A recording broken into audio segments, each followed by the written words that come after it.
من يهده الله فلا مضل له ومن يضلل فلا هادي له وأشهد أن لا إله إلا الله وحده لا شريك له وأشهد أن محمدا عبده ورسوله أرسله بالهدى ودين الحق ليظهره على الدين كله ولو كره المشركون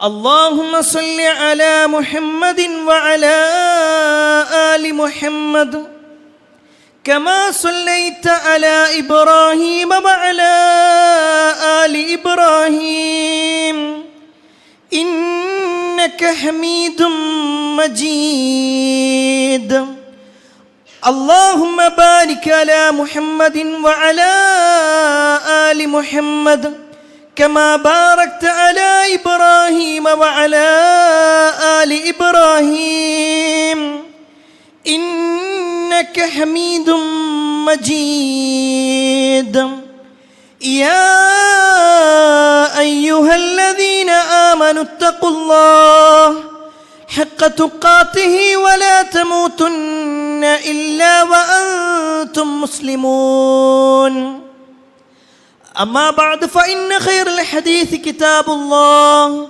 وخير الهدي هدي محمد صلى الله عليه وسلم وشر الأمور محدثاتها وكل محدثة بدعة وكل بدعة ضلالة وكل ضلالة في النار أعوذ بالله من الشيطان الرجيم بسم الله الرحمن الرحيم يومئذ تعرضون لا تخفى يومئذ تعرضون لا تخفى منكم خافية يا أيها الناس أوصيكم وإياي أولا بتقوى الله ഏറെ സ്നേഹധനയനായ സത്യവിശ്വാസികളെ, സഹോദരന്മാരെ, സഹോദരിമാരെ, രക്ഷിതാക്കളെ, അള്ളാഹുവിൻ്റെ വിധിവിലക്കൽ അനുസരിച്ചുകൊണ്ടും പ്രവാചകൻ സല്ലല്ലാഹു അലൈഹി വസല്ലമയുടെ ജീവിതചര്യ പിൻപറ്റിക്കൊണ്ടും ജീവിക്കണമേ എന്ന് ആദ്യമായി എന്നോടും തുടർന്ന് നിങ്ങൾ ഓരോരുത്തരോടും ഉണർത്തുകയാണ്, വസിയ്യത്ത് ചെയ്യുകയാണ്. വീണ്ടും ഒരു പുതുവർഷത്തിലേക്ക് ലോകം പ്രവേശിച്ചിരിക്കുകയാണ്. 2025 കഴിഞ്ഞ് 2026 നമ്മൾ പ്രവേശിച്ചു. ഒരു പക്ഷേ ലോക മുസ്ലിമീങ്ങളെ സംബന്ധിച്ചിടത്തോളം ഈ ഒരു വർഷത്തിനേക്കാൾ ഹിജറ വർഷത്തിനാണ് പ്രാധാന്യം കൊടുക്കാറുള്ളതെങ്കിലും ലോകം മുഴുക്കെ വലിയ പ്രാധാന്യത്തോടുകൂടി കാണുന്നതാണ് ക്രിസ്തു വർഷം എന്നുള്ളത്. അതിൽ 2026 നമ്മൾ പ്രവേശിച്ചു. നാട്ടിൽ ഒരുപാട് പ്രോഗ്രാമുകൾ സംഘടിപ്പിച്ചുകൊണ്ടും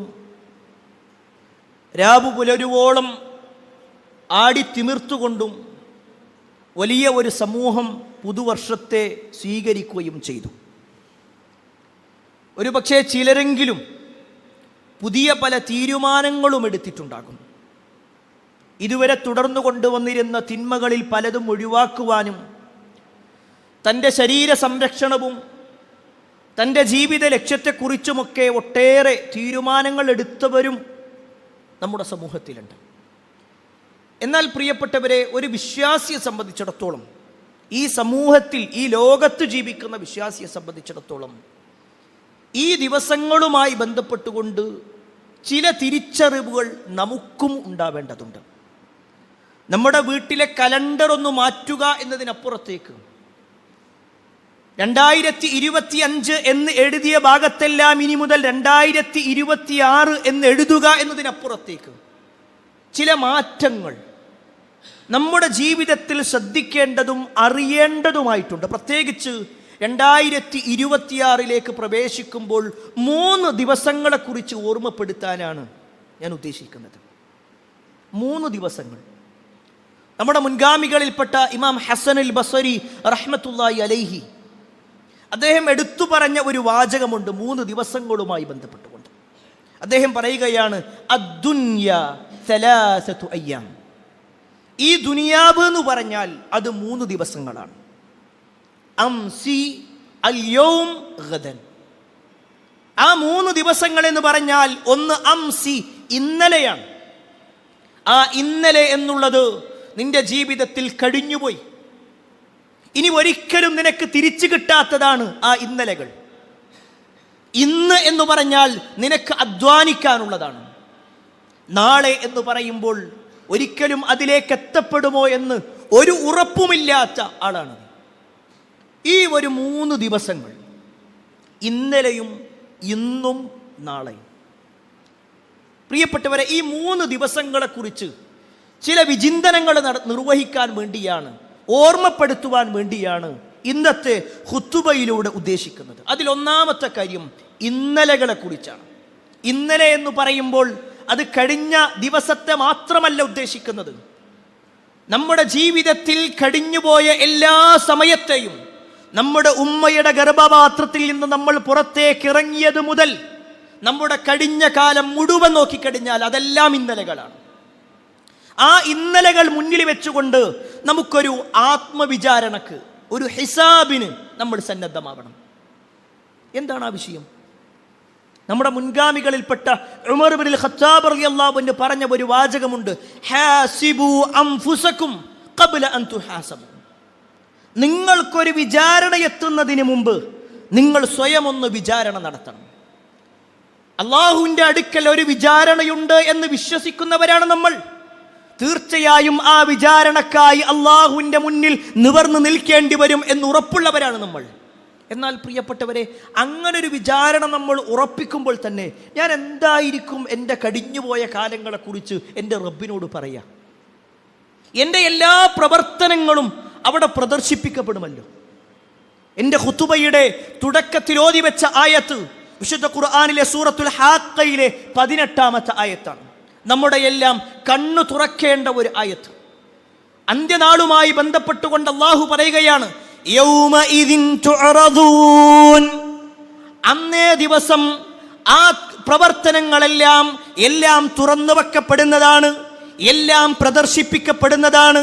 ലാ തഖ്ഫാ മിൻകും ഖാഫിയ. യാതൊരു മറഞ്ഞ കാര്യവും നിങ്ങളിൽ നിന്ന് മറന്നു പോകുന്നതുമല്ല. എത്ര ഗൗരവപ്പെട്ട ആയത്താണത്. അല്ലാഹ് പറയാണ്, യൗമഇദിൻ തുഅറദൂൻ. ആ ദിവസം എന്ന് പറഞ്ഞാൽ, പരലോകത്തുള്ള ആ ദിവസം എന്ന് പറഞ്ഞാൽ നിങ്ങളുടെ എല്ലാ പ്രവർത്തനങ്ങളും പ്രദർശിപ്പിക്കപ്പെടും. നമ്മുടെ എല്ലാ കാര്യവും ഇങ്ങനെ കാണിക്കപ്പെടും. നമ്മളൊന്ന് ആലോചിച്ച് നോക്കിക്കാണി. നമ്മളൊരു വിചാരണ നടത്തുക, സ്വന്തത്തിനോട് ചോദിക്കുക, എന്തപ്പം നിന്റെ ജീവിതം, നിന്റെ അവസ്ഥ എന്താണ്? ഒരു പക്ഷേ നമ്മളൊരു ഇൻ്റർവ്യൂവിന് അറ്റൻഡ് ചെയ്യുകയാണെങ്കിൽ അതിന് മുമ്പ് തന്നെ ഒരു പ്രിപ്പറേഷൻ നടത്തും. ഒരു പക്ഷേ അതുമായി ബന്ധപ്പെട്ടിട്ടുള്ള ആളുകളോട് അന്വേഷിക്കും, എന്തെല്ലാം ചോദ്യങ്ങൾ വരും, എന്തെല്ലാം കാര്യങ്ങൾ ഉണ്ടായിരിക്കും അവിടെ, ഏതൊക്കെയാണ് പ്രധാനമായ ചോദ്യങ്ങൾ ഉണ്ടാകുക, എങ്ങനെയാണ് അവിടെ പോയി ഇരിക്കേണ്ടത്, എങ്ങനെയാണ് കൈകൾ വെക്കേണ്ടത്, എല്ലാം നമ്മൾ അന്വേഷിക്കാറുണ്ട്. ചോദ്യങ്ങൾ നമുക്ക് കിട്ടുക എന്നുള്ളത് വളരെ പ്രധാനപ്പെട്ടതാണ്.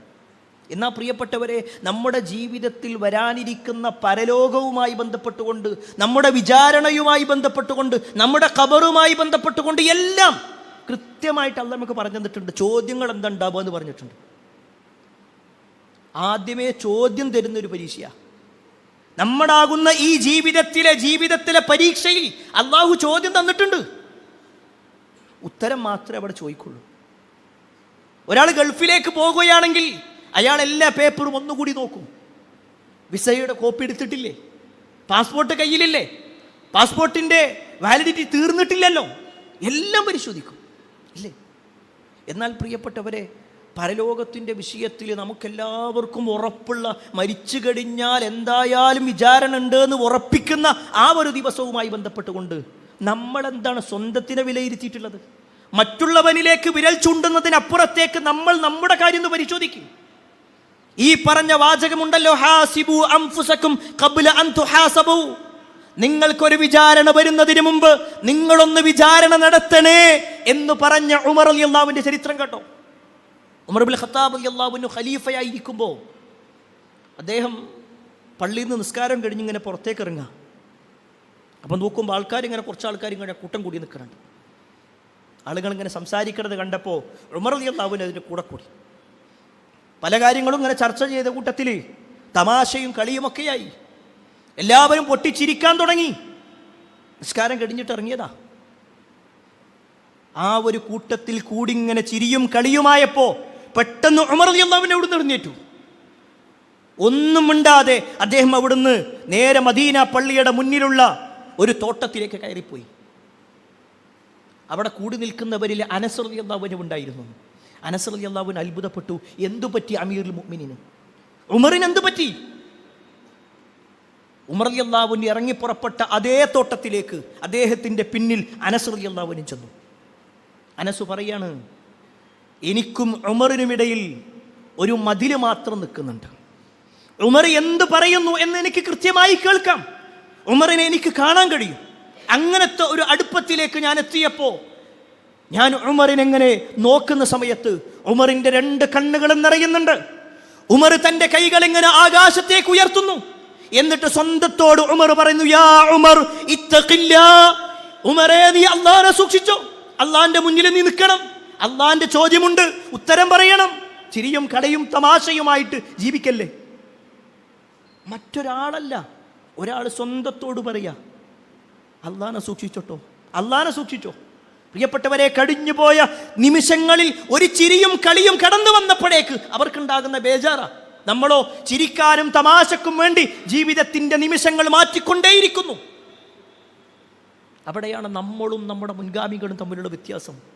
അത് കേവലം ഉമർ ഇബ്നുൽ ഖത്താബ് റളിയല്ലാഹു അൻഹുവിന് മാത്രമല്ല, അബൂബക്കർ സിദ്ദീഖ് റളിയല്ലാഹു അൻഹു ഒരിക്കൽ ഒരു വഴിയിലൂടെ അദ്ദേഹം ഇങ്ങനെ നടന്നു പോവുകയാണ്. അദ്ദേഹം ഒരു ഭാഗത്തെത്തി നോക്കുമ്പോൾ ഒരു പക്ഷി ഇങ്ങനെ പറന്നു പോകുന്നത് കാണാം. ആ പക്ഷിയെ നോക്കിയിട്ട് കരഞ്ഞുകൊണ്ട് അബൂബക്കർ സിദ്ദീഖ് റളിയല്ലാഹു അൻഹു പറയുന്ന ഒരു വാചകമുണ്ട്, തൂബാലക് തൂബാലക് യാ ത്വയ്ർ. പക്ഷി, നീ എത്ര ഭാഗ്യവാനാണ്, നീ എത്ര ഭാഗ്യവാനാണ്. നീ ഇങ്ങനെ പഴങ്ങൾ കടിക്കുന്നുണ്ട്. നീ ഇങ്ങനെ മരത്തിൽ നിന്ന് മരങ്ങളിലേക്ക് പാറിയും പറന്നും അവിടെ താമസിക്കുകയും ചെയ്യുന്നു. നിനക്ക് എന്ത് വേണമെങ്കിലും പ്രവർത്തിക്കാം, നിനക്ക് വിചാരണല്ലോ, നിനക്കൊരു വിചാരണല്ലോ, നിനക്ക് എന്ത് വേണമെങ്കിലും പ്രവർത്തിക്കാം. നീ അങ്ങനെ മരിച്ചുപോയി, നീ ഒരു മണ്ണായി തീരും ചെയ്യും. ഞാൻ നിന്നെ പോലെ ആയിരുന്നെങ്കിൽ എത്ര നന്നായിരുന്നു. ഒരു വിചാരണക്കും നിൽക്കാൻ കഴിയാതെ എൻ്റെ ജീവിതം അങ്ങനെ കഴിഞ്ഞു പോയിരിക്കുകയാണെങ്കിൽ, ഒരു പക്ഷിയായിരുന്നെങ്കിൽ എത്ര നന്നായിരുന്നു. അത് ഒരിക്കലും ജീവിതത്തിൽ അതൃപ്തമായി കൊണ്ടല്ല പറയുന്നത്, മറിച്ച് അള്ളാന്റെ മുന്നിൽ നിൽക്കേണ്ട കാര്യം ആലോചിച്ചുകൊണ്ട് ബേജാറാ. അള്ളാന്റെ മുന്നിൽ നിൽക്കേണ്ട കാര്യം ഞാൻ എന്താ റബ്ബിനോട് ഉത്തരം പറയുക, ആ ഒരു ബേജാറായിരുന്നു നമ്മുടെ മുൻഗാമികൾക്ക് എന്ന് നമുക്ക് കാണുവാൻ കഴിയും. അതുകൊണ്ട് പ്രിയപ്പെട്ടവരെ, നമ്മുടെ ഇന്നലകളെ കുറിച്ച് നമുക്കൊരു ബോധ്യപ്പെടലുണ്ടാവണം. നമ്മുടെ ഇന്നലകൾ എന്തായിരുന്നു, എങ്ങനെയായിരുന്നു, നമ്മളിങ്ങനെ സ്വയം ഇങ്ങനെ പരിശോധിക്കുക. കുറേ കാലങ്ങൾക്ക് പോണ്ട നമുക്ക് ബോധം വന്നത് മുതൽ, നമുക്ക് പ്രായപൂർത്തിയെത്തിയത് മുതൽ, നമ്മൾ ഒരു പക്വതയെത്തിയെന്ന് പറയുന്നത് മുതൽ വരെയുള്ള ആ ഒരു സമയം മാത്രം മതി. അവിടെ നോക്കിക്കഴിഞ്ഞാൽ തന്നെ നമ്മുടെ ജീവിതത്തിൽ ബോധ്യപ്പെടാൻ കഴിയും. തിരിച്ചറിവുണ്ട്, നമുക്ക് മാറ്റം വരുത്തേണ്ടതായ ഒട്ടേറെ കാര്യങ്ങളുണ്ട് എന്നുകൂടി നമ്മൾ മനസ്സിലാക്കണം. രണ്ടാമത്തെ ഒരു വിഷയം, ആ ഫോണൊന്ന് വാങ്ങിയിട്ടൊന്ന് മാറ്റി. രണ്ടാമത്തെ ഒരു വിഷയം നമ്മുടെ ഇന്നുമായി ബന്ധപ്പെട്ടുകൊണ്ടാണ്. അൽ-യൗം, ഇന്നേ ദിവസം. ഈ ദിവസം എന്ന് പറഞ്ഞാൽ അത് പ്രവർത്തനത്തിനുള്ളതാണ്. നമ്മുടെ ദിവസങ്ങൾ ഓരോ നിമിഷവും നമുക്ക് കഴിഞ്ഞുപോയ ദിവസങ്ങളെക്കുറിച്ച് ആത്മവിചാരണ നടത്തുന്നതോടൊപ്പം ഇന്നത്തെ പ്രവർത്തനങ്ങളെക്കുറിച്ച് ഇത് അധ്വാനിക്കാനുള്ള സമയമാണ് എന്ന ബോധ്യത്തോടുകൂടി നമുക്ക് ജീവിക്കാൻ കഴിയണം. ഞാൻ നേരത്തെ സൂചിപ്പിച്ചല്ലോ, പ്രഗത്ഭനായ താബിയായ ഇമാം ഹസനുൽ ബസ്രി റഹ്മത്തുള്ളാഹി അലൈഹി പറയുന്ന ഒരു വാചകമുണ്ട്. നമ്മളെ കുറിച്ച് പറയാം, ഓരോ ദിവസമാകുന്ന സമയത്തും പ്രഭാതമാകുന്ന സമയത്ത് ഒരു വിളിയാളമുണ്ട്. യബ്ന ആദം, യബ്ന ആദം, അല്ലയോ ആദമിന്റെ മകനെ, ഇന്നമാ അൻത അയ്യാമും മജ്മുഅ. നീ എന്ന് പറഞ്ഞാൽ ഒരുപാട് ദിവസങ്ങൾ കൂടിച്ചേർന്നതാണ്. നീ എന്ന് പറഞ്ഞാൽ ഒരുപാട് ദിവസങ്ങളാണ്. ദിവസങ്ങൾ കൂടിച്ചേർന്ന് മാസങ്ങളും, മാസങ്ങൾ കൂടിച്ചേർന്ന് വർഷങ്ങളും, വർഷങ്ങൾ കൂടിച്ചേർന്ന് നിന്റെ ആയുസ്സും തീരുമാനിക്കപ്പെട്ടിട്ടുണ്ട് എന്ന് പറഞ്ഞുകൊണ്ട് അദ്ദേഹം പറയുകയാണ്, ഫഇദാ ദഹബ യൗമുൻ ദഹബ ബഅദുക്. ഒരു ദിവസം കഴിഞ്ഞു പോകുക എന്ന് പറഞ്ഞാൽ നിന്റെ ശരീരത്തിൻ്റെ ഒരു ഭാഗം കഴിഞ്ഞു പോണത്. സുബ്ഹാനല്ലാഹ്, എത്ര വലിയ വാക്കാണ് പറയുന്നത്, എത്ര വലിയ വാക്കാണത്. നമ്മുടെ ഒരു ദിവസം കഴിഞ്ഞു എന്ന് പറഞ്ഞാൽ നിന്റെ ശരീരത്തിൻ്റെ ഒരു ഭാഗമാണ് പോയത്. കാരണം നിനക്ക് 30 വയസ്സുവരെയാണ് ജീവിതമെങ്കിൽ, 60 വയസ്സുവരെയാണ് ജീവിതമെങ്കിൽ, ആ 60 വയസ്സ് എന്നുള്ളത് 60 വർഷമാണ്. ഓരോ വർഷവും 365 ദിവസങ്ങളാണ്. ഓരോ ദിവസങ്ങളും 24 മണിക്കൂറുകളാണ്. ഓരോ മണിക്കൂറുകളും 60 മിനിറ്റുകളാണ്. ഓരോ മിനിറ്റുകളും 60 സെക്കൻഡുകളാണ്. ഒരു സെക്കൻഡ് പോലും നിനക്ക് വെറുതെ ഇരിക്കാൻ കഴിയൂല എന്ന്. അതാ പറഞ്ഞതിൻ്റെ അർത്ഥം. സമയം പോണില്ല എന്ന് പറയുന്ന ആൾക്കാരുണ്ടല്ലോ, 1 മണിക്കൂറായിട്ട് ഞാൻ വെറുതെ ഇരിക്കാന്ന് പറയുന്നവരുണ്ടല്ലോ. എന്നാ മനസ്സിലാക്കിക്കോ, ഇന്നമാ അൻത അയ്യാമും മജ്മുഅ. നീ എന്ന് പറഞ്ഞാൽ ഒരുപാട് ദിവസങ്ങൾ കൂടി ചേർന്നതാണ്. നമ്മൾ ഒരു വർഷം കഴിയുമ്പോൾ നമ്മൾ പൊതുവേ ഒരു വയസ്സ് കൂടുകയാണല്ലോ. താടിയൊക്കെ നിരക്കാൻ തുടങ്ങും, മുഖത്ത് ചുളിവുകളൊക്കെ വരാൻ തുടങ്ങും. നമ്മൾ പറയും പ്രായം ഇങ്ങനെ കൂടിക്കൊണ്ടിരിക്കുന്നുണ്ട്. പക്ഷേ നമ്മൾ ആ പ്രായം കൂടുക എന്നുള്ളതല്ല, ആയുസ് കുറയുകയാണ്. ആയുസ് കുറയാണ്. നമ്മൾ 40ാമത്തെ വയസ്സിലാണ് നമ്മുടെ മരണം തീരുമാനിച്ചതെങ്കിൽ 39ാമത്തെ ആ ഒരു പ്രായത്തിലേക്ക് നമ്മളിങ്ങനെ എത്തിയിട്ട് ഹാപ്പി ബർത്ത്ഡേ എന്നൊക്കെ പറഞ്ഞുകൊണ്ട് നമ്മൾ സ്റ്റാറ്റസ് ഇട്ടുകൊണ്ടും നമ്മുടെ വയസ്സ് പ്രഖ്യാപിച്ചുകൊണ്ടും അല്ലെങ്കിൽ അതിനൊക്കെ ആഘോഷങ്ങൾ നടത്തിക്കൊണ്ടൊക്കെ നിൽക്കുമ്പോൾ നമ്മൾ മനസ്സിലാക്കേണ്ട ഒരു കാര്യമുണ്ട്. ഇനി നമ്മുടെ മുന്നിലുള്ളത് എണ്ണിച്ചുട്ട അപ്പം പോലെ 365 ദിവസങ്ങൾ. ആ 365 തന്നെ പകുതിയിലധികം ഒരു പക്ഷേ ഉറങ്ങിത്തീർക്കും. നമ്മുടെ ജോലി തിരക്കും മറ്റൊക്കെ മാറ്റിവെച്ചാൽ നമ്മുടെ പരലോകത്തേക്ക് എന്നുള്ളത് വളരെ ചുരുങ്ങിയ സമയമാണ്. പ്രിയപ്പെട്ടവരെ, നമ്മൾ 2025 പോട്ടെ, നമ്മൾ അവിടെ ഇങ്ങനെ ഒന്ന് വിലയിരുത്തി നോക്കി കാണി. നമ്മുടെ ദുനിയാവിൻ്റെ വിഷയത്തിൽ നമുക്ക് പറയാൻ പറ്റും, അൽഹംദുലില്ലാ, കഴിഞ്ഞ ഒരു വർഷം കൊണ്ട് ഞാനൊരു വീടിൻ്റെ കാര്യങ്ങളൊക്കെ ഏകദേശം തീരുമാനിച്ചിട്ടുണ്ട്, ഒരു സ്ഥലം വാങ്ങാൻ പറ്റിയിട്ടുണ്ട്, എൻ്റെ കച്ചവടം കുറച്ചുകൂടി അഭിവൃദ്ധിയാക്കാൻ കഴിഞ്ഞിട്ടുണ്ട്. ശരി, ഒക്കെ ദുനിയാവിൻ്റെ വിഷയമാണ്. പക്ഷെ നമുക്ക് പറയാൻ പറ്റുമോ, ഈ കഴിഞ്ഞ ഒരു വർഷം കൊണ്ട് എൻ്റെ ഖബറിലേക്കുള്ള നടത്തത്തിൽ ഞാൻ 2 സ്റ്റെപ്പ് കൂടുതൽ വെച്ച് കഴിഞ്ഞു.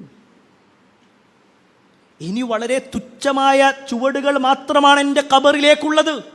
എൻ്റെ മുന്നിൽ തുറന്നു വെച്ച ഖബറുണ്ട്, എൻ്റെ പിന്നിലാകട്ടെ കൈകളുമായി കൊണ്ട് മലക്കുൽ മൗത്ത് നിൽക്കുകയാണ് അതിലേക്ക് തള്ളിയിടാൻ. ഒരൊറ്റ നിമിഷം, ഇന്നേ ദിവസം കഴിഞ്ഞാൽ തീരും. ഇല്ലേ?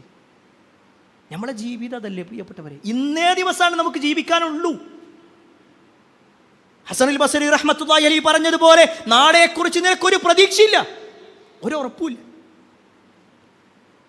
ഇന്നത്തെ ദിവസം എന്താ ചെയ്തേ? നമ്മൾ കൂടുതലൊന്നും വേണ്ട. ഇന്ന് രാവിലെ എഴുന്നേറ്റത് മുതൽ ഈ സമയം വരെ നമ്മൾ ചൊല്ലിയ ദിക്റിൻ്റെ കണക്കെത്രയാ? നമ്മൾ ഓതിയ ഖുർആനിൻ്റെ ആയത്തുകളുടെ കണക്കെത്രയാണ്? നമ്മൾ കൊടുത്ത ദാനത്തിൻ്റെ കണക്കെത്രയാണ്? നമ്മൾ ചൊല്ലിയ സ്വലാത്തിൻ്റെ കണക്കെത്രയാണ്? പ്രിയപ്പെട്ടവരെ, വെറും വാക്കല്ല, നമ്മൾ സ്വന്തത്തോട് ചോദിക്കണം. കാരണം ഇത് നഷ്ടപ്പെട്ട് കഴിഞ്ഞാൽ പിന്നെ ഒരിക്കലും തിരിച്ചു കിട്ടൂല. നമ്മുടെ ഒരു ദിവസം, ഒരു സെക്കൻഡ് പോയാൽ പിന്നെ അത് തിരിച്ചു കിട്ടൂല. പണ്ഡിതന്മാർ വിശദീകരിക്കുകയാണ്, യബ്ന ആദം, ഓരോ ദിവസമാകുന്ന സമയത്തും പറയും ഒരു വിളിയാളമുണ്ട്. യബ്ന ആദം, അല്ലയോ ആദമിന്റെ മകനെ, അന യൗമുൻ ജദീദ്, ഞാൻ നിനക്കൊരു പുതിയ ദിവസമാണ്. അലാ അമലിക ഷഹീദ്, നിന്റെ പ്രവർത്തനങ്ങളിൽ ഞാൻ സാക്ഷിയാണ്. ഫഗ്തനിംനി, അതിനാൽ എന്നെ നീ ഉപയോഗപ്പെടുത്തേണ്ട രൂപത്തിൽ ഉപയോഗപ്പെടുത്തിക്കോ. ഫഇന്നി ലാ അഊദു ഇലാ യൗമിൽ ഖിയാമ, ഖിയാമത്ത് നാൾ വരെ ഞാൻ ഒരിക്കലും തിരിച്ചു വരുന്നതല്ല. എത്ര ഗൗരവപ്പെട്ട വാക്ക! ഇന്ന് രാവിലെയും ആ വിളിയാളുണ്ടായിട്ടുണ്ട് എന്നാ, ഞാൻ നിനക്കൊരു പുതിയ ദിവസമാണ്, വേണമെങ്കിൽ ഉപയോഗപ്പെടുത്തിക്കോ, പിന്നെ നിനക്ക് കിട്ടൂല. ഇന്നലെ എന്നുള്ളൊരു ദിവസം ഉണ്ടല്ലോ, വേണ്ട, ഇന്നത്തെ ഈ വെള്ളിയാഴ്ച, ജനുവരി 2 വെള്ളിയാഴ്ച, ഈ ഒരു അരമണിക്കൂർ, ഇത് പ്രിയപ്പെട്ടവരെ കിട്ടൂല. നമുക്ക് അരമണിക്കൂറുകൾ ഉണ്ടാകും, പക്ഷെ അത് 2026 ജനുവരി 2 മാറി. കലണ്ടർ മാറി, ദിവസം മാറി, ആഴ്ച മാറി, മാസം മാറി, വർഷം മാറി. അവിടെയാണ് ഒരു സെക്കൻഡ് പോലും ഒരു വിശ്വാസിക്ക് ഒഴിഞ്ഞിരിക്കാൻ കഴിയൂല. അതാ പറയുന്നത്. വിശ്വാസിയെ സംബന്ധിച്ചിടത്തോളം ഉള്ള സമയം കുറേ കാലം കഴിയുക എന്നുള്ളതല്ല, ഉള്ള സമയം ഉപയോഗപ്പെടുത്താൻ കഴിയണം. അതുകൊണ്ടാണ് റസൂലുള്ളാഹി സ്വല്ലല്ലാഹു അലൈഹി വസല്ലം പറഞ്ഞത്, ജനങ്ങളിൽ ഏറ്റവും ഖൈർ ആരാണെന്നറിയോ? ജനങ്ങളിൽ ഏറ്റവും ഖൈറുന്നാസ് മൻ ത്വാല ഉംറുഹു വഹസുന അമലുഹു. ഏറ്റവും നല്ല ആളെന്ന് പറഞ്ഞാൽ കുറച്ച് ദീർഘമായ കാലം ജീവിക്കുന്നതാണ്, പക്ഷേ ത്വാല ഉംറുഹു വഹസുന അമലുഹു, അവൻ്റെ അമല് നന്നാക്കണം. കുറേ കാലം കഴിയുക, 70 വയസ്സുവരെ 80 വയസ്സുവരെ ജീവിക്കുക എന്നുള്ളതല്ല, ഉള്ള കാലം, ജീവിതമുള്ള കാലത്തോളം അള്ളാഹുലേക്ക് നന്മകൾ ചെയ്തുകൊണ്ട് ജീവിക്കുക എന്നുള്ളതാണ്. അതാ ഭാഗ്യം, അതാണ് ഏറ്റവും ഖൈർ. അങ്ങനത്തെ ഭാഗ്യവാന്മാരുണ്ട്. നമ്മുടെയൊക്കെ മുൻഗാമികളെ ചരിത്രം നോക്കിക്കഴിഞ്ഞാൽ നമ്മൾ അത്ഭുതപ്പെട്ടു പോകും. വളരെ തുച്ഛമായ വർഷം. നിങ്ങൾ കേട്ടിട്ടുണ്ടോ മഹാനായ സഅദ് ബിൻ മുആദ് റളിയല്ലാഹു അൻഹുവിനെ? സഅദ് ബിൻ മുആദ് റളിയല്ലാഹു അൻഹു തൻ്റെ 31ാമത്തെ വയസ്സിലാണ് ഇസ്ലാമിലേക്ക് വരുന്നത്. 31ാമത്തെ വയസ്സിൽ, തൻ്റെ 37ാമത്തെ വയസ്സിൽ സഅദ് ബിൻ മുആദ് റളിയല്ലാഹു അൻഹു ഈ ലോകത്തോട് വിട പറഞ്ഞു. വെറും 6 വർഷം. ആ 6 വർഷം കൊണ്ട് അദ്ദേഹം എടുത്ത നേട്ടങ്ങളുടെ കണക്ക് നിങ്ങൾക്ക് കേൾക്കണോ? സഅദ് ബിൻ മുആദ് റളിയല്ലാഹു അൻഹു മരണപ്പെട്ടപ്പോൾ റസൂലുള്ളാഹി സ്വല്ലല്ലാഹു അലൈഹി വസല്ലം പറയാണ്, ഇഹ്തസ്സ അർശുർ റഹ്മാൻ ലിമൗതി സഅദ് ബിൻ മുആദ്. പരമകാരുണ്യകന്റെ അർശ് ഇങ്ങനെ വിറച്ചിട്ടുണ്ട്. ലിമൗതി Saad bin Muadh. Saad bin Muadh റളിയല്ലാഹു അൻഹു മരണപ്പെട്ടപ്പോൾ അല്ലാഹുവിന്റെ സന്തോഷം, തന്റെ സഅദ് തന്നിലേക്ക് വരുന്നു എന്ന സന്തോഷത്തിൽ അല്ലാഹുവിന്റെ അർശിൽ പ്രകമ്പനം കൊണ്ടു എന്ന് ഒരിക്കൽ പോലും കളവ് പറയാത്ത മുഹമ്മദ് മുസ്തഫ സല്ലല്ലാഹു അലൈഹി വസല്ലം പറയാം. ഇനി അത് മാത്രമാണോ? സഅദ് ബിൻ മുആദ് റളിയല്ലാഹു അൻഹു മരണപ്പെട്ടിട്ട് അദ്ദേഹത്തിന്റെ മയ്യത്തെടുക്കാൻ വേണ്ടിയിട്ട് മയ്യത്തെടുത്തിങ്ങനെ വരുന്ന സമയത്ത് പ്രവാചകൻ ഓടി വന്നു. നബി സല്ലല്ലാഹു അലൈഹി വസല്ലം ഓടി വന്നിട്ട് ആ മയ്യത്തിന്റെ കട്ടിലിന്റെ ഒരു ഭാഗം പ്രവാചകന്റെ തോളിലേക്ക് വെക്കുക. എന്നിട്ട് പറയാണ്, പ്രവാചകനോട് ചോദിച്ചു, പ്രവാചകരെ എന്താ നിങ്ങൾ ഇങ്ങനെ ഓടി വന്നതെന്തേ? നബി സല്ലല്ലാഹു അലൈഹി വസല്ലം പറയാണ്, ഞാൻ അറിഞ്ഞു ഈ സഅദ് ബിൻ മുആദിനെ കൊണ്ടുപോകാൻ വേണ്ടി 70,000 മലക്കുകൾ ഇതാ ഭൂമി ലോകത്തേക്ക് ഇറങ്ങിയിട്ടുണ്ട്. അദ്ദേഹത്തെ കൊണ്ടുപോകാൻ 70,000 മലക്കുകളെയാണ് അല്ലാഹു പറഞ്ഞയച്ചത്. സുബ്ഹാനല്ലാഹ്. വെറും 6 വർഷം കൊണ്ട് ഇസ്ലാമിൻ്റെ ചരിത്രത്തിൽ തങ്കലിപികളിൽ പേരെഴുതപ്പെട്ട സഅദ് ബിൻ മുആദ്. നമ്മളും 6 കൊല്ലത്തിലധികമായില്ലേ മുസ്ലിമായിട്ട്? 16 കൊല്ലം കഴിഞ്ഞില്ലേ? 26 കൊല്ലമായില്ലേ? 36-46 കൊല്ലം മുസ്ലിമായിട്ട് ജീവിച്ചില്ലേ? നമ്മൾ മരിച്ചു കഴിഞ്ഞാൽ അങ്ങനത്തെ ഒരു മാറ്റം. അള്ളാഹുവിൻ്റെ അർശിൻ്റെ കാര്യപിടി, മലക്കുകളുടെ കാര്യപിടി. മലക്കുകളിൽ തന്നെ മലക്കുൽ മൗത്ത് വന്നുകൊണ്ട് ഏറ്റവും നൈർമല്യത്തോടു കൂടി റൂഹിനെ പിടിക്കും. എൻ്റെ റൂഹ് അങ്ങനെയായിരിക്കും, എനിക്ക് മരണത്തിൻ്റെ വേദന ലഘൂകരിക്കപ്പെടും എന്ന് ഉറപ്പ് പറയാൻ നമുക്ക് എത്ര ആളുകൾക്ക് കഴിയും? പ്രിയപ്പെട്ടവരെ, കുറേ കാലം ജീവിക്കുക എന്നുള്ളതല്ല. 6 കൊല്ലം മാത്രമാണ് മുസ്ലിമായിട്ട് സഅദ് റളിയല്ലാഹു അൻഹു ജീവിച്ചിട്ടുള്ളൂ. പക്ഷേ അവിടെ നേടിയെടുത്തിട്ടുണ്ട്. ഇമാം നബവിയെ കുറിച്ച് കേട്ടിട്ടില്ലേ? റഹ്മത്തുള്ളാഹി അലൈഹി. 2ാം ഷാഫിഈ എന്നറിയപ്പെടുന്ന ആളാണ് ഇമാം നബവി. 45ാമത്തെ വയസ്സിൽ ഇമാം നബവി റഹ്മത്തുള്ളാഹി അലൈഹി ഈ ലോകത്തോട് വിട പറഞ്ഞിട്ടുണ്ട്. 45ാമത്തെ വയസ്സിൽ. ഒരു പക്ഷേ ഈ ഇരിക്കുന്നവരിൽ 45 കഴിഞ്ഞവരുണ്ടാകും. ഓർമ്മപ്പെടുത്തട്ടെ ഇമാം നബവിയുടെ ചരിത്രം. അദ്ദേഹം കുട്ടിയായിരിക്കുമ്പോൾ, അദ്ദേഹത്തിൻ്റെ പ്രായത്തിലുള്ള കുട്ടികളൊക്കെ കളിച്ചുകൊണ്ടിരിക്കുമ്പോൾ ഇമാം നബവി റഹ്മത്തുള്ളാഹി അലൈഹി, കുട്ടിയായിരിക്കുന്ന നബവി കരയാൻ തുടങ്ങും. കൂടെ കളിക്കാൻ വേണ്ടിയിട്ടല്ല പറയണത്, എന്നെ കളിക്കാൻ വിളിക്കല്ലേ, എനിക്ക് പഠിക്കണം. അദ്ദേഹം സദസ്സുകളിലേക്ക് ചെല്ലും, ദീനി സദസ്സുകളിലേക്ക് ചെല്ലും. ഒരു ദിവസം തന്നെ 12ഓളം വിഷയങ്ങൾ അദ്ദേഹം പഠിക്കുന്ന. ഒരു ദിവസം 12 വിഷയങ്ങൾ. അതിൽ ഖുർആനുണ്ട്, ഹദീസുണ്ട്, ഫിഖ്ഹുണ്ട്, മറ്റുള്ള പല മേഖലകളുണ്ട്. അങ്ങനെ പഠിച്ച ഇമാം നബവി റഹ്മത്തുള്ളാഹി അലൈഹിയുടെ ചരിത്രം നമ്മൾ നോക്കിക്കഴിഞ്ഞാൽ എല്ലാ പള്ളികളിലും അദ്ദേഹത്തിൻ്റെ ഒരു പുസ്തകം ഉണ്ടാകും. ഇമാം നബവിയുടെ 40 നബവിയ എന്ന് പറയുന്ന 40 ഹദീസുകളുമായി ബന്ധപ്പെട്ടുകൊണ്ട് റിയാദുസ് സാലിഹീൻ എന്ന ആ ഒരു പേര് കേൾക്കാത്തവർ ചുരുക്കമായിരിക്കും മുസ്ലിം ഉമ്മത്തിൽ. ഓരോ വിഷയങ്ങൾ കേന്ദ്രീകരിച്ചുകൊണ്ട് അതിലെ ആയത്തും ഹദീസും പണ്ഡിത വചനങ്ങളെല്ലാം ചേർത്ത് വെച്ചുകൊണ്ടുള്ള ഗ്രന്ഥം. എത്രയെത്ര ഗ്രന്ഥങ്ങൾ! അദ്ദേഹം കൈവെക്കാത്ത ഒരു മേഖലയുണ്ടാവില്ല. ഒരു 45 കൊല്ലം ജീവിച്ചത്. പക്ഷേ ആ 45 കൊല്ലം അദ്ദേഹം അധ്വാനിക്കേണ്ട രൂപത്തിൽ അധ്വാനിച്ചു, പഠിച്ചു, ജീവിതം ക്രമപ്പെടുത്തി. ഇനി പ്രിയപ്പെട്ടവരെ, നമ്മൾ സ്വന്തത്തോട് ഒരു ചെറിയ ചോദ്യം, നമ്മൾ 12 വിഷയങ്ങളൊക്കെ പോട്ടെ, ഒരു ദിവസം നമുക്കാർക്കും എതിരഭിപ്രായമില്ലാത്ത ഒന്നാണല്ലോ വിശുദ്ധ ഖുർആനിൻ്റെ കാര്യം. അത് പഠിക്കുക എന്നുള്ളത് ആർക്കും എതിരഭിപ്രായം ഉണ്ടാവില്ല. മുസ്ലിം ഉമ്മത്തിൽ ഒരാൾക്കും തർക്കം ഉണ്ടാവില്ല. ആ ഖുർആനിന് വേണ്ടിയിട്ട്, ഖുർആൻ പഠിക്കാൻ വേണ്ടിയിട്ട് നമ്മൾ എത്ര ആളുകൾ പണിയെടുക്കുന്നുണ്ട്? 12 വിഷയം വേണ്ട, വിശുദ്ധ ഖുർആനിൻ്റെ വിഷയത്തിൽ മാത്രം നമ്മുടെ മുന്നിൽ ഇങ്ങനെ ഖുർആൻ തന്നിട്ട് ഈ വരി ഒന്ന് വായിച്ചു തരുമോ എന്നൊരാൾ ചോദിച്ചാൽ ഒരു തെറ്റുകൂടാതെ, ഒരു ജാള്യതയില്ലാതെ നമ്മളിൽ എത്ര ആളുകൾക്ക് പറയാൻ കഴിയും, ഞാൻ ഓതിത്തരാ, ഇന്ന നിയമം അതിന്നതാണ്. പ്രിയപ്പെട്ടവരെ, ഇതൊന്നും നമുക്കറിയൂലെങ്കിൽ ഇമാം നബവി റഹ്മത്തുള്ളാഹി അലൈഹിയെ പോലുള്ള ആളുകൾ കയറിയ സ്വർഗത്തിലേക്ക് നമ്മൾ എങ്ങനെ എത്തും? നമ്മൾ സ്വന്തത്തോടൊന്ന് ചോദിക്കും. അവരൊക്കെ അവരുടെ ജീവിതത്തിൻ്റെ വലിയ ഭാഗം പഠിക്കാനും ദീനിൻ്റെ കാര്യത്തിലേക്ക് മാറ്റിവെക്കുമ്പോൾ നമ്മൾ ദുനിയാവിന് വേണ്ടി ഓടിക്കൊണ്ടേയിരിക്കുന്നു. ദുനിയാവ് വേണ്ട എന്നല്ല, പക്ഷെ പരലോകം നഷ്ടപ്പെടുത്തിയിട്ടൊരു ദുനിയാവ് കിട്ടിയിട്ട് എന്താ കാര്യം? എങ്കിൽ പ്രിയപ്പെട്ടവരെ, നമുക്ക് തീരുമാനിക്കുക കഴിയണം ഇന്നിനെക്കുറിച്ച്. ഇന്ന് നമ്മൾ തുടങ്ങണം. പല ആളുകളും എന്താണെന്ന് വെച്ച് കഴിഞ്ഞാൽ അത് പിന്നെ തുടങ്ങാം, എന്തായാലും ഇപ്പം ഇനി റമദാൻ വരില്ലേ, റമദാന് വേണ്ടി തുടങ്ങാം. ഇല്ല, കഴിയൂല. ഒന്നുകിൽ നമ്മൾ ആ റമദാനിലേക്ക് എത്തൂല, അതല്ലെങ്കിൽ നമ്മൾ വീണ്ടും കാരണങ്ങൾ പറഞ്ഞുകൊണ്ട് മാറിക്കൊണ്ടേയിരിക്കും. പ്രിയപ്പെട്ടവരെ, തീരുമാനിക്കണം. നമുക്ക് പഠിക്കാനുള്ള ഒരുപാട് സൗകര്യങ്ങളുണ്ട്.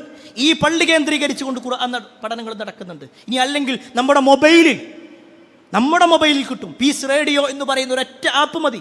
എല്ലാ വിഷയങ്ങളെക്കുറിച്ചും നമുക്ക് 24 മണിക്കൂറും കിട്ടും. പ്ലേ സ്റ്റോറിൽ കയറിയിട്ട് പീസ് റേഡിയോ PEACE എന്ന് അടിക്കുമ്പോഴേക്ക് തന്നെ വരും. 5 ലക്ഷത്തിലധികം ആളുകൾ നിരന്തരമായി ദീനി പഠനം നടത്തിക്കൊണ്ടിരിക്കുക. നമുക്ക് അവസരങ്ങളുണ്ട് പ്രിയപ്പെട്ടവർ. നമ്മൾ ജോലി തിരക്കിലാണോ, അവിടുന്ന് പഠിക്കാം. നമ്മൾ ഓട്ടോ ഓടിക്കുന്ന ആളാണോ, വണ്ടി ഒരു സൈഡിൽ നിർത്തുന്ന സമയത്ത്, സ്റ്റാൻഡിൽ നിർത്തുന്ന സമയത്ത് നമുക്ക് അവിടെ ഇരുന്ന് കേൾക്കാം, പഠിക്കാം. നമ്മൾ പഠിക്കാനും കൂടി റെഡിയാവണം, മാറാൻ കൂടി റെഡിയാവണം. ഈ ദിവസങ്ങൾ അതിനുവേണ്ടി കൂടിയുള്ളതാണ് എന്ന് നമ്മൾ മനസ്സിലാക്കുക. മൂന്നാമത്തെ കാര്യം നാളെയുമായി ബന്ധപ്പെട്ടുകൊണ്ടാണ്. ഗദൻ, ഇമാം ഹസൻ അൽ ബസരി റഹ്മത്തുള്ളാഹി അലൈഹി പറയാണ്, ഗദൻ, നാളെക്കുറിച്ച് നീ ഒരിക്കലും ഒരു ഉറപ്പില്ലാത്തൊരു കാര്യമാണ്. പക്ഷെ അവിടെയും വിശ്വാസിയെ സംബന്ധിച്ചിടത്തോളം ഒരു പ്രതീക്ഷയുണ്ട്. വരാനിരിക്കുന്ന ഓരോ നിമിഷങ്ങളെക്കുറിച്ചും ഒരു പ്രതീക്ഷയുണ്ട്. ഒരു വിശ്വാസിൻ്റെ ജീവിതമാണ്. കാരണം എന്താണെന്നറിയോ, ഇപ്പം ഞാൻ പ്രയാസത്തിലാണോ, എൻ്റെ ഈ ഒരു പ്രയാസത്തിനൊരു ആയാസമുണ്ട്. എനിക്ക് എന്തെങ്കിലുമൊക്കെ റബ്ബ് മാറ്റം വരുത്തും. ഞാനിപ്പോൾ അനുഭവിക്കുന്ന ബുദ്ധിമുട്ടിൽ അല്ലാഹു സുബ്ഹാനഹു തആല വിചാരിച്ചാൽ അത് മാറ്റാൻ കഴിയും. വിശുദ്ധ ഖുർആനിലെ നമുക്കെല്ലാവർക്കും പരിചയമുള്ള ഒരായത്തുണ്ട്, ഫഇന്ന മഅൽ ഉസ്രി യുസ്റാ, ഇന്ന മഅൽ ഉസ്രി യുസ്റാ. നമുക്കെല്ലാവർക്കും മനപ്പാടാണ്. എന്താണ് അതിൻ്റെ അർത്ഥം എന്നറിയോ? തീർച്ചയായും പ്രയാസത്തോടൊപ്പം ഒരു എളുപ്പമുണ്ട്. ആ വാക്ക് നോക്ക്. നമ്മളിപ്പോൾ പ്രയാസത്തിലാണ് എങ്കിൽ ആ പ്രയാസം മാറ്റിത്തരാൻ പ്രിയപ്പെട്ടവരെ ആർക്കാ കഴിയുക? നമ്മൾ ജോലി ചെയ്യുന്ന സ്ഥാപനത്തിൻ്റെ മുതലാളിക്ക് കഴിയൂല. നമ്മുടെ കുട്ടിയെയും കൊണ്ട് ഹോസ്പിറ്റലിലേക്ക് പോയിട്ടുണ്ടെങ്കിൽ പരിശോധിക്കുന്ന ഡോക്ടർക്ക് രോഗം മാറ്റാൻ കഴിയൂല. ഡോക്ടർ പറയാ, എന്നെ കൊണ്ട് കഴിയുന്നതൊക്കെ ഞാൻ ചെയ്യാം, ബാക്കിയൊക്കെ നിങ്ങൾ ദൈവത്തോട് പ്രാർത്ഥിക്കും. എങ്കിൽ പ്രിയപ്പെട്ടവരെ, നമ്മൾ സ്വയം പരിശോധിക്കണം. നമ്മൾ റബ്ബുമായിട്ടുള്ള ബന്ധം എന്താ? നമ്മുടെ നാളെക്കുറിച്ച് നമുക്കെന്ത് പ്രതീക്ഷയാണുള്ളത്?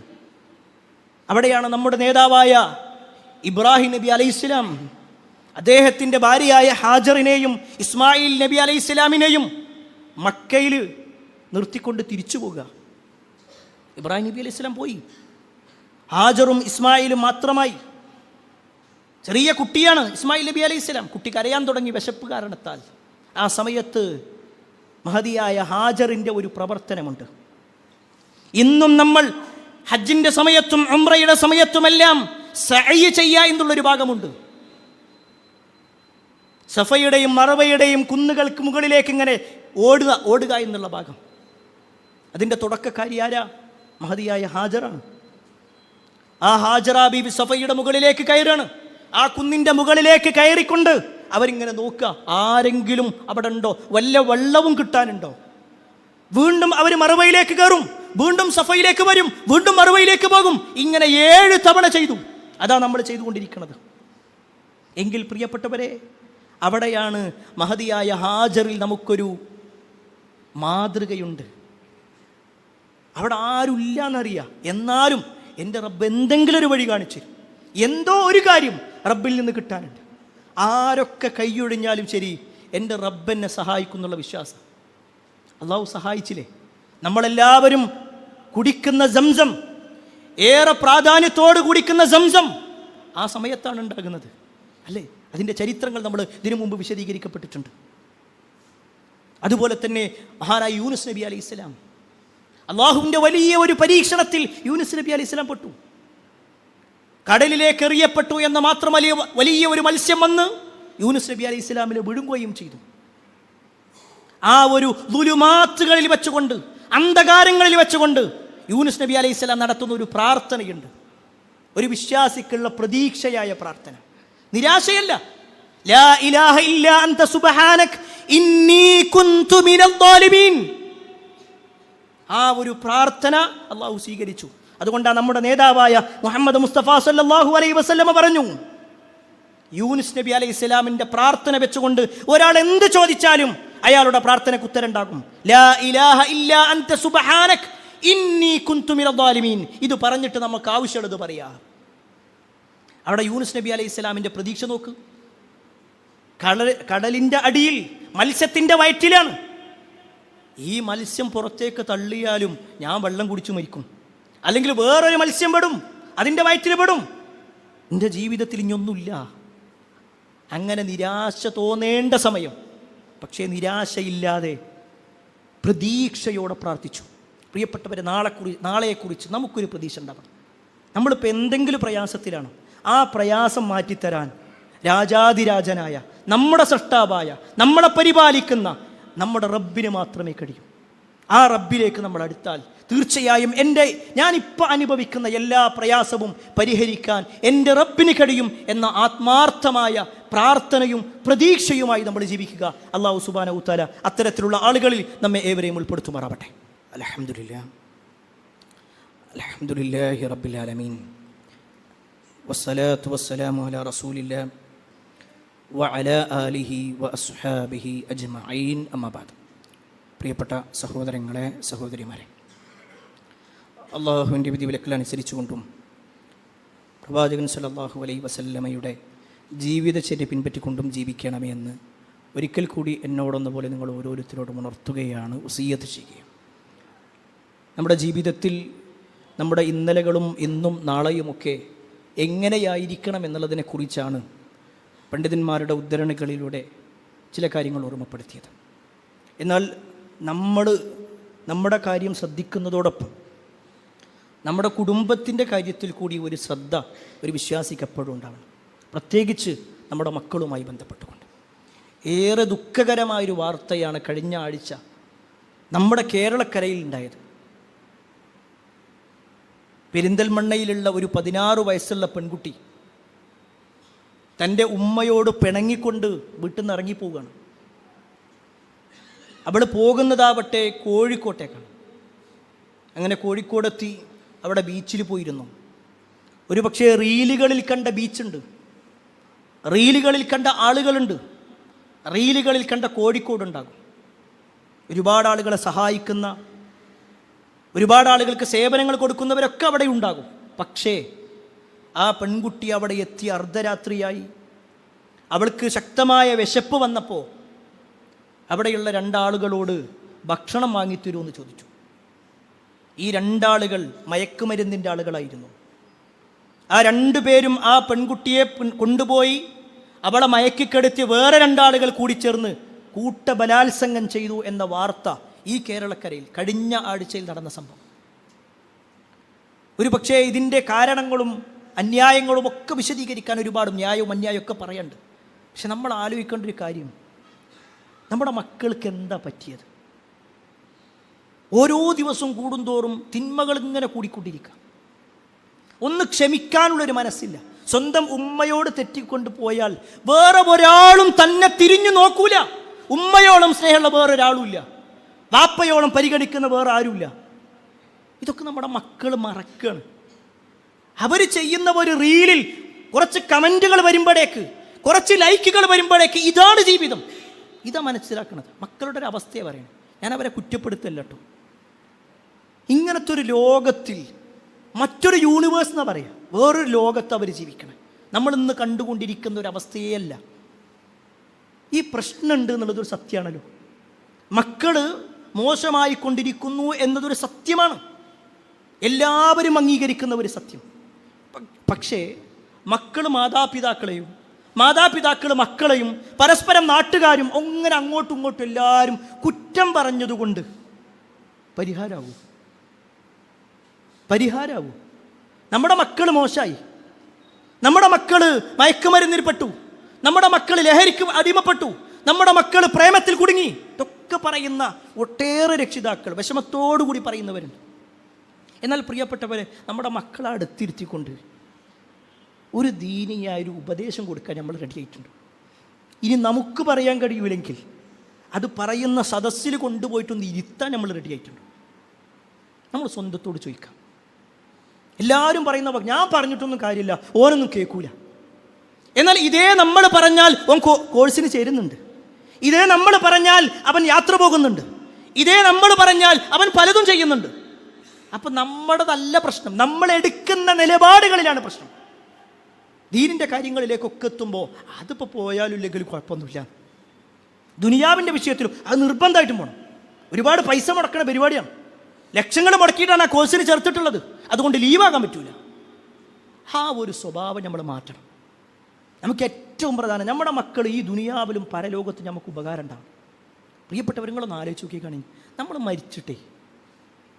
മരിച്ചിട്ട് നമ്മുടെ മയ്യത്ത് പള്ളിയിലേക്ക് കൊണ്ടുവന്നിട്ട് ആ പള്ളിയുടെ ഉമ്മറത്ത് ഇങ്ങനെ വെച്ച്, അല്ലെങ്കിൽ അതിൻ്റെ മുന്നിൽ കൊടുന്നു വെച്ച് നമ്മുടെ മക്കളാണ് ഇമാമ് നിൽക്കുന്നതെങ്കിൽ നമുക്ക് വേണ്ടി കരഞ്ഞു കലങ്ങിയ കണ്ണുകളുമായിട്ട് ആ മയ്യത്ത് നമസ്കാരത്തിൽ അല്ലാഹുമ്മ ഗഫിർ ലഹു വർഹംഹു വആഫിഹി വഅഫു അൻ എന്ന് ആത്മാർത്ഥമായി, റബ്ബേ എൻ്റെ വാപ്പാക്ക് പുറത്തു കൊടുക്ക്, എൻ്റെ ഉമ്മാക്ക് കരുണ ചൊരി എന്ന് പറയുന്ന മക്കളുണ്ടോ നമുക്ക്? നമ്മുടെ മക്കൾ അങ്ങനത്തെ കുട്ടികളാ എന്നാൽ നമ്മൾ വിജയിച്ചു. നമ്മൾ മരിച്ച് നമ്മുടെ മയ്യത്ത് ഖബറിലേക്ക് ഇറക്കി വെച്ചു, എല്ലാവരും തിരിച്ചു വന്നു. പക്ഷെ അവിടെ ഇങ്ങനെ ഇരിക്കുക നമ്മളെ കുട്ടി. എൻ്റെ ഉപ്പാക്ക് വേണ്ടി കുറച്ചു നേരം കൂടി ഞാൻ പ്രാർത്ഥിക്കട്ടെ. വൈകുന്നേരം ആയിക്കഴിഞ്ഞാൽ നിസ്കാരം കഴിഞ്ഞ് എല്ലാവരും പോണു, പക്ഷെ അവിടെ ഇരിക്കുക, എൻ്റെ ഉപ്പാക്ക് വേണ്ടി എനിക്ക് കുറേ നേരം പ്രാർത്ഥിക്കാം ഇല്ലേ? അങ്ങനത്തെ മക്കളാവണ്ടേ നമ്മുടെ മക്കൾ? എങ്കിൽ പ്രിയപ്പെട്ടവരെ, അവർക്ക് ദീന് പഠിപ്പിക്കേണ്ടത് നമ്മുടെ കടമയാണ്, നമ്മുടെ ഉത്തരവാദിത്തമാണ്. അത് തീർച്ചയായും നമ്മൾ നിർവഹിച്ചാൽ മാത്രമേ നമുക്ക് പരിഹാരം ഉണ്ടാക്കാൻ പറ്റുള്ളൂ. അതുകൊണ്ട് തന്നെയാണ് മുൻഗാമികൾ വിശദീകരിച്ച ഒരു കാര്യമുണ്ട്. മഹാനായ ഇബ്നു ഉമർ റളിയല്ലാഹു അൻഹു പറയാണ്, യഖൂലു ലിറജുലിൻ, ഒരു മനുഷ്യനോട് പറയാണ്, അദ്ദിബ് ഇബ്നക, നീ നിന്റെ മകന് അദബ് പഠിപ്പിച്ചു കൊടുക്കുക. ഫഇന്നക മസ്ഊലുൻ അൻ വലദിക, തീർച്ചയായും നിന്റെ കുട്ടിയുടെ കാര്യത്തിൽ നീ ചോദ്യം ചെയ്യപ്പെടും. മാദാ അദ്ദബ്തഹു വമാദാ അല്ലംതഹു, നീ എന്ത് അദബാണോ എനിക്ക് പഠിപ്പിച്ചു കൊടുത്തത്, എന്ത് ഇൽമാണോ എനിക്ക് കൊടുത്തത് എന്ന് നിന്നോട് ചോദ്യം ചെയ്യപ്പെടുക തന്നെ ചെയ്യും. നമ്മളോട് ചോദിക്കുന്ന പറഞ്ഞതിൻ്റെ അർത്ഥം, ഞാൻ എനിക്ക് പഠിപ്പിക്കാം, ഞാൻ 4ാം ക്ലാസ് വരെ മദ്രസ പഠിപ്പിച്ചിട്ടുണ്ടല്ലോ, പിന്നെ എന്താ ചെയ്യട്ടെ എന്ന് പറഞ്ഞ് ഞാൻ ഒഴിവാക്കി. പറ്റൂല. ആ കുട്ടികൾക്കൊരു പക്വതയും പ്രായവും എത്തുന്നത് വരെ ഫുൾ ടൈം അവരുടെ പിന്നാലെ നടക്കണം എന്നല്ല, പക്ഷേ അവരെ ചേർത്ത് നിർത്തിക്കൊണ്ട്, കുറ്റപ്പെടുത്തിക്കൊണ്ടല്ല, ചേർത്ത് നിർത്തിക്കൊണ്ട് അത്തരത്തിലുള്ള സദസ്സുകളുണ്ടെങ്കിൽ അവിടേക്ക് നമ്മൾ എത്തിക്കണം. പ്രത്യേകിച്ച് ഇൻഷാ അല്ലാഹ് ഈ വരുന്ന 10-ാം തീയതി നമ്മുടെ ഈ പ്രദേശത്ത് തന്നെ അത്തരത്തിലുള്ളൊരു പ്രോഗ്രാം നടക്കുന്നുണ്ട്. നമ്മുടെ കുട്ടികളെ വിളിച്ചുകൊണ്ട് 8ാം ക്ലാസ് മുതൽ ഡിഗ്രി വരെയുള്ള കുട്ടികൾക്ക്, ആൺകുട്ടികൾക്കും പെൺകുട്ടികൾക്കുള്ള പ്രോഗ്രാം. പ്രിയപ്പെട്ടവരെ, അതിൻ്റെ ഒരു രജിസ്ട്രേഷൻ നമ്മുടെ പുറത്തുണ്ടാക്കും. ഞാനിവിടെ മിമ്പറിൽ തന്നെ ഇരുന്ന് പറയാനുള്ള കാരണം എന്താണെന്നറിയോ? നമ്മളിതിൻ്റെ ഗൗരവം അങ്ങനെ തന്നെ കാണണം. നമ്മുടെ മക്കൾ അവിടെ എത്തി എന്നുള്ളത് വേറെ എങ്ങോട്ട് അവർ പോയോ ഇല്ലേ എന്നുള്ളതല്ല. അന്നേ ദിവസം മക്കളോട് പറയണം, 10-ാം തീയതി രാവിലെ ഇന്ന സമയത്ത് ഇവിടെ എത്തണം, നമുക്ക് 2 കൂടി പോകാം എന്ന് പറഞ്ഞുകൊണ്ട് മക്കളെ ചേർത്ത് നിർത്തിക്കൊണ്ട് അവിടെ എത്തിക്കാൻ പ്രിയപ്പെട്ട രക്ഷിതാക്കളെ നമ്മൾ റെഡിയാവണം. നമ്മുടെ മക്കൾ ഈ ലോകത്തും പരലോകത്തും നമുക്ക് ഉപകാരമുള്ള മക്കളായിട്ട് മാറണം. അള്ളാഹു അത്തരത്തിലുള്ള മക്കളാക്കി നമ്മുടെ മക്കളെ മാറ്റുമാറാവട്ടെ. ഒരുപാട് ആളുകൾ പ്രാർത്ഥന കൊണ്ട് വസിയത്ത് നൽകിയിട്ടുണ്ട്. എല്ലാവരുടെയും പ്രാർത്ഥനകൾ അള്ളാഹു സ്വീകരിക്കുമാറാവട്ടെ. പ്രത്യേകിച്ച് 2-3 ആഴ്ചകൾക്ക് മുമ്പ് നമ്മുടെ ഈ മിമ്പറിൽ വെച്ചുകൊണ്ട് തന്നെ ഒരു കുട്ടിയുടെ കാര്യം പറഞ്ഞിട്ടുണ്ടായിരുന്നു. 11 വയസ്സുള്ള ഒരു പെൺകുട്ടിയുടെ. അവർ ഗൾഫിലായിരുന്നു ഉണ്ടായിരുന്നത്. അവിടെ ഒരുപാട് ദിവസങ്ങളോളം അവിടെ ഹോസ്പിറ്റലിൽ കിടത്തി. ഇപ്പോൾ എറണാകുളത്തേക്ക് കൊണ്ടുവന്നിട്ട് എയർ ആംബുലൻസൊക്കെ ആയിട്ട് ഇന്നലെ ആ കുട്ടിയുടെ സർജറി ആയിരുന്നു, 9 മണിക്കൂറിലധികം ദൈർഘ്യമുള്ള സർജറി. ഇപ്പോൾ കുടലിൻ്റെ ഒരു ഭാഗം മുറിച്ചെടുത്തിട്ട് വേറെ ഒരു ഭാഗത്തേക്ക് ചേർത്ത് വെച്ചിട്ടൊക്കെയുള്ള വലിയ ഒരു സർജറിയാണ് കഴിഞ്ഞിട്ടുള്ളത്. ഡോക്ടർ ഒരു ഉറപ്പും പറഞ്ഞിട്ടില്ല.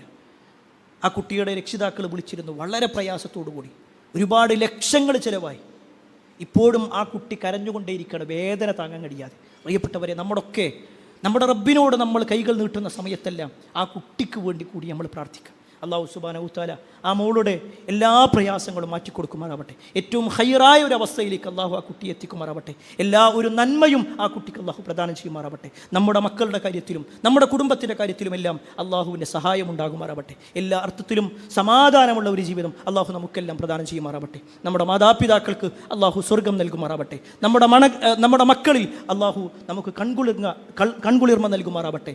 നമ്മുടെ ഇണകളെ അള്ളാഹു സുബ്ഹാനഹു വ തആല ഏറ്റവും സ്വാലിഹായ ഇണകളാക്കി മാറ്റുമാറാവട്ടെ. اللهم اغفر للمؤمنين والمؤمنات والمسلمين والمسلمات الأحياء منهم والأموات إنك مجيب الدعوات يا قاضي الحاجات. اللهم أجرنا من النار، اللهم أجرنا من النار، اللهم أجرنا من النار. ربنا آتنا في الدنيا حسنة وفي الآخرة حسنة وقنا عذاب النار. آمين آمين برحمتك يا أرحم الراحمين والحمد لله رب العالمين. അറിവിന്റെ ലോകത്തേക്ക് പുതിയ വാതായനങ്ങൾ തുറന്ന് ജമീൽ ഓൺലൈൻ ലൈബ്രറി ആപ്പ് നിങ്ങളിലേക്ക്. വായനയുടെ വിസ്മയ ലോകം ഇനി താങ്കളുടെ മൊബൈൽ ഫോണിൽ ലഭ്യം. ജമീൽ ഓൺലൈൻ ലൈബ്രറി മൊബൈൽ ആപ്ലിക്കേഷനിലെ പ്രത്യേകം തയ്യാറാക്കിയ ഡോക്യുമെന്റ് സെക്ഷൻ താങ്കളുടെ ഒഴിവു സമയങ്ങളെ ഏറെ വിജ്ഞാനപ്രദമാക്കും. വിവിധ വിഷയങ്ങളിലുള്ള പുസ്തകങ്ങൾ, ലഘുലേഖകൾ, വീഡിയോ തുടങ്ങി വായനയ്ക്ക് മാറ്റുകൂട്ടുന്ന അനേക വിഭവങ്ങളുമായി ജമീൽ ആപ്പ്. വായനയ്ക്ക് പുറമെ ഇഷ്ടാനുസരണം ഡൗൺലോഡ് ചെയ്യാനും മറ്റുള്ളവർക്ക് ഷെയർ ചെയ്യാനും ജമീൽ ആപ്പിൽ പ്രത്യേക സംവിധാനം. വേഗമാകട്ടെ. ജമീൽ ആപ്പ് ആൻഡ്രോയിഡ് മൊബൈലുകളിൽ പ്ലേ സ്റ്റോറിൽ നിന്നും ആപ്പിൾ മൊബൈലുകളിൽ ആപ്പ് സ്റ്റോറിൽ നിന്നും സൗജന്യമായി ഡൗൺലോഡ് ചെയ്യാം. ഇനി ജമീൽ നിങ്ങളുടെ ജീവിതത്തിലും ആത്മമിത്രമാകട്ടെ. Jameel the soulmate.